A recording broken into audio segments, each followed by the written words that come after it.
Is my mom all settled into our place?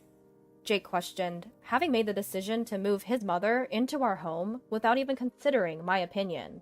All the preparations for the move had been thrown onto my shoulders. Yes, she's all settled in. I've just finished sending all my stuff back to my parents' place too, I answered. What? He was clearly taken aback, probably never expecting that I'd move back to my parents' home. After the initial surprise, a snide laugh escaped his nose as he looked down on me. What are you talking about, Ashley? You can't possibly live on your own. Little did Jake know about my determination, how much I've been earning on my own lately. You, spending all day staring at a screen on your phone or computer? You can't possibly manage on your own, Jake sneered. Well, I'd just have to show him, wouldn't I? There's no way I'm turning to him for help anymore. I'll prove that I can survive on my own. My name is Ashley, and I'm 46 years old. I've been married for about 20 years. There are no children between my husband and me. My husband, Jake, an elite banker, has a penchant for fussing over details, whether it's his personality or his profession. He seems to still adore his 56-year-old mother. My mother-in-law lives alone at her house that is a distance from us. My father-in-law passed away 3 years ago. As an only child, Jake has been repeatedly urged by his mother to show her a grandchild soon. However, there was a reason why we couldn't fulfill her wish. The reason is quite simple. Jake said he didn't want a child, even though he always plays the dutiful son to his mother and says, "Yeah, we should have a child soon." Whenever the subject of children comes up, when it's just the two of us, he changes tone, saying, "I said that in front of Mom, but having children is just a hassle. Well, I don't need that." So here we are, at our age, childless. If we decided to have a child now, it would be a high-risk pregnancy. The risks are obvious. So, at some point, we just gave up on having children. Plus, I think somewhere deep down, I didn't want a child with Jake. There were plenty of reasons to feel that way. For instance, when I went to introduce myself before we got married. "Hey, Ashley, I don't think you're a good match for Jake. The banker's wife should be more, this won't last long," she whispered to me so Jake wouldn't hear. But to Jake, she would say sweet words like, "As long as Jake is happy, that's all that matters." It's exhausting dealing with two-faced people like her. It was the same about not having children. "I want to see my grandchild soon. When will you show me?" "I know, Mom, I'm sorry. Ashley says she doesn't want any," Jake would say, blaming it on me. I gradually started to dislike Jake, who put the blame on me when he was the one who said he didn't want children. I don't know if it's because he loves his mother so much, but I wonder if this is what people call a mama's boy. His mother's words are absolute for him, and he won't stand up for his wife, me. "Ashley, why don't you want children?" "She said it's because it seems like a hassle to have them." "Well, you're such a cold person. Jake, are you sure you want to be with this woman?" "It's fine. If I weren't here, Ashley couldn't survive. It can't be helped." "Oh, how kind of you, Jake. Ashley, you need to thank Jake properly." "That's right. Who do you think is supporting you?" Yes, they would laugh at me together. And it wasn't just that. They did the same about my mother. "Ashley is such a terrible person. I bet the person who raised her is even worse." "Yeah, they say the apple doesn't fall far from the tree." That's absolutely true. Jake is just like his mother. But I couldn't stand them talking ill about my own mother. I should have spoken up at the time, but I was too preoccupied with taking care of my father-in-law. While I was there, I was in charge of caring for him. My father-in-law couldn't do anything on his own. He was suffering from a rare disease where his muscles were gradually stiffening. As a result, my father couldn't manage to eat or eliminate on his own. When I wasn't around, I didn't know if my mother-in-law looked after him or if they had a caretaker visiting. However, knowing my mother-in-law, I bet they had a caretaker. I couldn't imagine her taking care of him herself. If she had a shred of empathy, she wouldn't have left all the care to me alone. Knowing I couldn't voice any objections, Jake started feeding her all sorts of stories about me. I can't stand this anymore. I don't want to continue this marriage. I want to leave. I had every reason to think so. I can't believe I've endured it all until now. Aside from the things I've shared so far, there are so many other things they've put me through, all of them unpleasant memories. Even when my father-in-law died, my mother-in-law was laughing and remarked, "Ah, it's finally over. We don't need to waste our money anymore, and I can relax now." Those aren't the words you use for a husband you've spent years with, especially when she hadn't done anything herself. I was the one who was taking care of him, all alone. Her comments about the money not being wasted probably means she had hired a caretaker after all. It was because of her character that I no longer wanted to be called her daughter-in-law. However, Jake recently spoke to me about her. Apparently, she's showing signs of dementia. When I asked to what extent, he said she started to forget things more often. Upon hearing this, I thought it was probably in the early stages of dementia. I suggested that it might be better for her to move into a nursing home, where professionals could care for her. But Jake sighed in annoyance. Don't you have any empathy?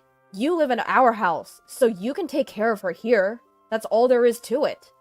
What was he even talking about? I was busy too. All you do every day is housework. If that's the case, you can take care of my mother. I'm busy too. Besides, after all she's put me through, do you think I want to take care of her? You're such an unpleasant woman. Anyway, my mother will live here. This is final. No objections. It was clear that he had no intention of listening to my opinion in the first place. If that's the case, then I had to adapt to the situation. I simply responded, "Understood," and began preparing for my mother-in-law's move. I went back and forth from my mother-in-law's house to our home, using my car. It wasn't a large car, so it took several trips. The distance from her house to ours was an hour's drive, one way. It was exhausting to rush around and pay for gas on my own, but nobody was there to help me, so I did it all by myself. I could have asked for help from a friend, but I thought Jake, with his high pride, would get angry if he found out. I figured he'd find it embarrassing if people knew that he was making his wife do all the preparations for his mother, with dementia, to move in. So I ruled out the option of asking a friend for help. I suppose I must have been a little out of sorts myself. After a few days of moving my mother-in-law's belongings, I started moving my stuff to my parents' house. They asked what had happened, but I only gave them a brief explanation. My parents consoled me, saying, "You've been through a lot, and you did well." Thanks to my parents' encouragement, I mustered up the courage to go back to our house to finish what was left. My parents told me I didn't have to go back, but I said, I can't leave things unfinished, and left my parents' house with a smile. When I got home, Jake was already back, and was furious to see me coming home at night. "Where have you been? You didn't even prepare dinner." "I'll do it now. It's none of your business where I go." "What kind of talk is that? Who do you think is providing for you?" Jake always gets like this when he's angry. He yells, "Who do you think is providing for you?" As if he thinks that would make me back down. In truth, that was the case in the beginning, so I couldn't say anything against it. But things are different now. Jake doesn't know, but I've been working too. To him, it must just look like I'm staring at my smartphone or computer all day. "So, what do you want to eat?" I asked, ignoring Jake's shouting. This only made him angrier. However, I was no longer willing to cater to his whims.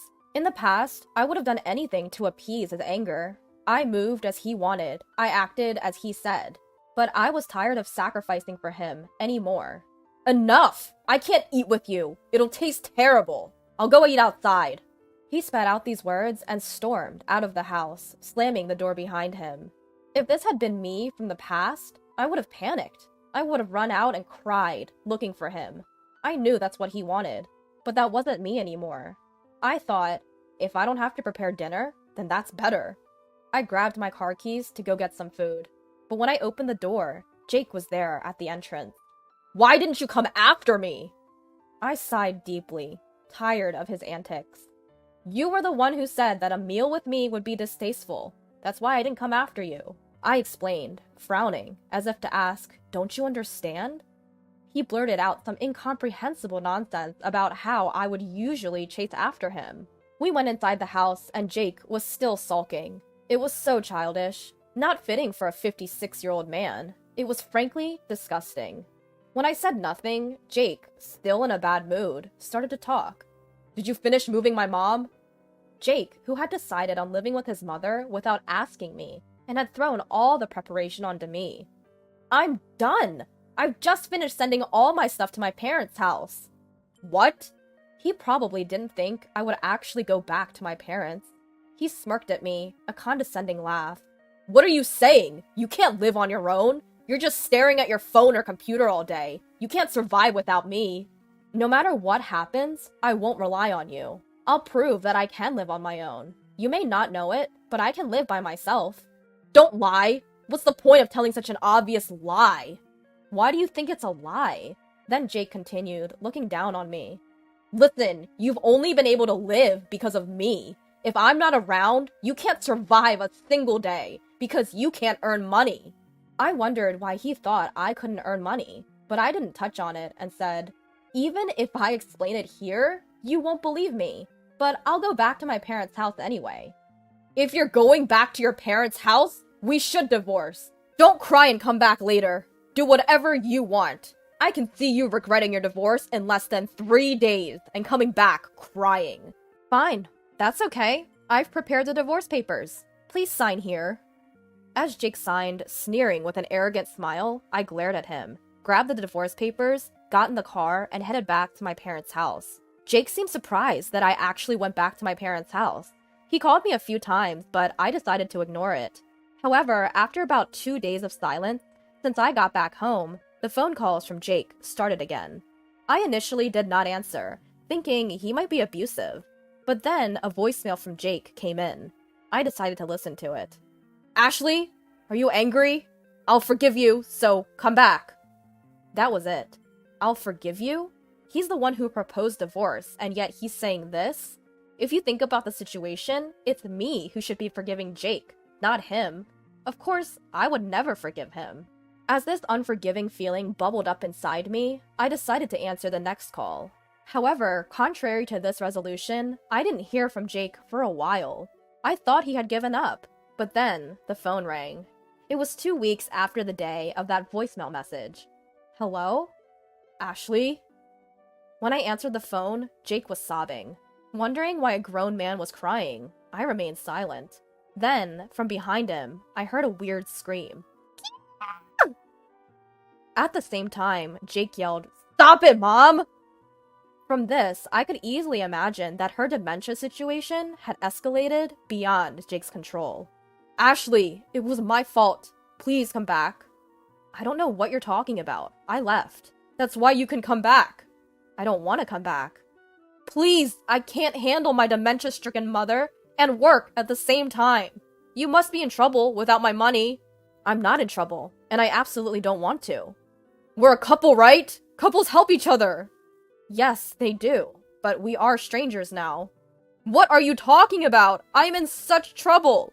But when I was miserable, you didn't help me, did you? You were laughing with your mom. Okay, got it. I'll pay. How much do you want? If you look after my mom, I'll pay. You'll come then, right? What do you think I am? Besides, I earn more than you, Jake. What? There was a reason why I had never told him. Jake was the type of person who disapproved of me working. It was when I mentioned that I wanted to do a part-time job. Women should only do housework at home.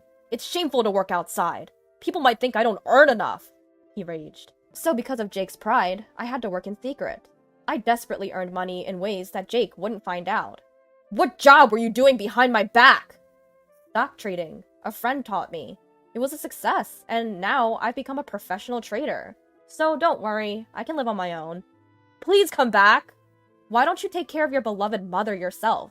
Besides, you're the one who suggested divorce. You actually filed for divorce? You thought I wouldn't? I went to file it right away. If you have something to say, please do it through a lawyer. At my cold words, Jake kept repeating, I didn't really mean to divorce. Please come back. I said I was busy and hung up, then contacted a friend to introduce me to a lawyer. He agreed to represent me right away, and from then on, all communication was done through the lawyer. It took a bit of time, but I managed to finalize the divorce. And this is what I heard from the lawyer. It seems that my mother-in-law's wandering habit has worsened. She often sneaks out in the middle of the night and dines and dashes at convenience stores. She's been banned from countless places. Not only that, but when she's at home, she smears filth on the walls and eats things she definitely shouldn't, causing a big mess. On top of that, because of her shrill screams, complaints and reports from the neighbors never cease, and the police often visit.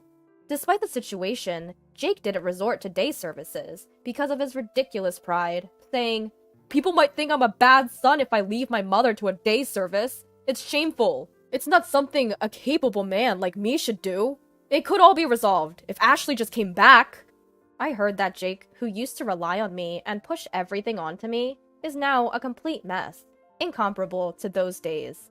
He's thin, with hollow eyes, possibly from lack of sleep, and his appearance has become so ghost-like that it's even a topic of conversation in the neighborhood. When I heard that, I thought, it serves him right, but I didn't say it out loud and just thanked the lawyer. As for me, I've moved to the top floor of a tower apartment with my parents. Jake had always belittled my parents, but now I'm really glad I could live in a nice place with them. Finally free, I'm spending very happy days looking at the beautiful scenery every day.